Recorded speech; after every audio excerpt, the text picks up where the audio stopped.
എല്ലാവിധ സഖ്യങ്ങൾക്കും ബിജെപി തയ്യാറാണെന്ന പ്രഖ്യാപനവുമായി പ്രധാനമന്ത്രി നരേന്ദ്രമോദി.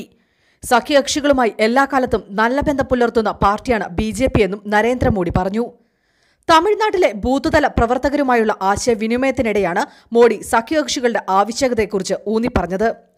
1990കളിൽ മുൻ പ്രധാനമന്ത്രി എ.ബി. വാജ്പേയിയുടെ നേതൃത്വത്തിലുണ്ടായ സഖ്യകക്ഷി രാഷ്ട്രീയത്തെ മോദി ഓർമ്മിച്ചു. ബിജെപിയുടെ വാതിലുകൾ തുറന്നിട്ടിരിക്കുകയാണെന്നും മോദി വ്യക്തമാക്കി.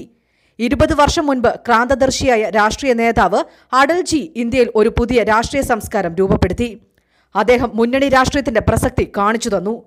പ്രാദേശിക കക്ഷികളോട് വല്ലാത്ത ആഭിമുഖ്യം അദ്ദേഹം കാണിച്ചു.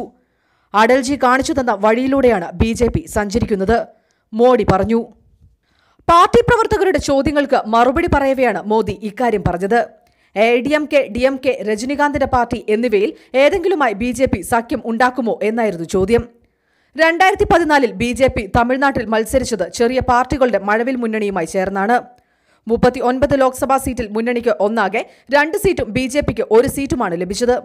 എന്നാൽ ഇതിൽ 5 പാർട്ടികൾ പിന്നീട് ബിജെപിയുമായി ബന്ധം വിച്ഛേദിച്ചു. ഇതൊരു നിർബന്ധമല്ല. ബിജെപി ഒറ്റയ്ക്ക് കേവല ഭൂരിപക്ഷം നേടിയിട്ടും സഖ്യകക്ഷികൾക്കൊപ്പമാണ് ഭരിച്ചത്. സൗഹൃദം ഞങ്ങൾ കാത്തുസൂക്ഷിക്കുന്നു.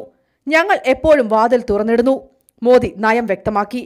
5 സംസ്ഥാനങ്ങളിൽ കനത്ത പരാജയം ഏറ്റുവാങ്ങിയ ബിജെപിയിൽ നിന്നും സഖ്യകക്ഷികൾ അകലുന്ന പശ്ചാത്തലത്തിലാണ് മോദിയുടെ പ്രസ്താവന എന്നത് ശ്രദ്ധേയമാണ്.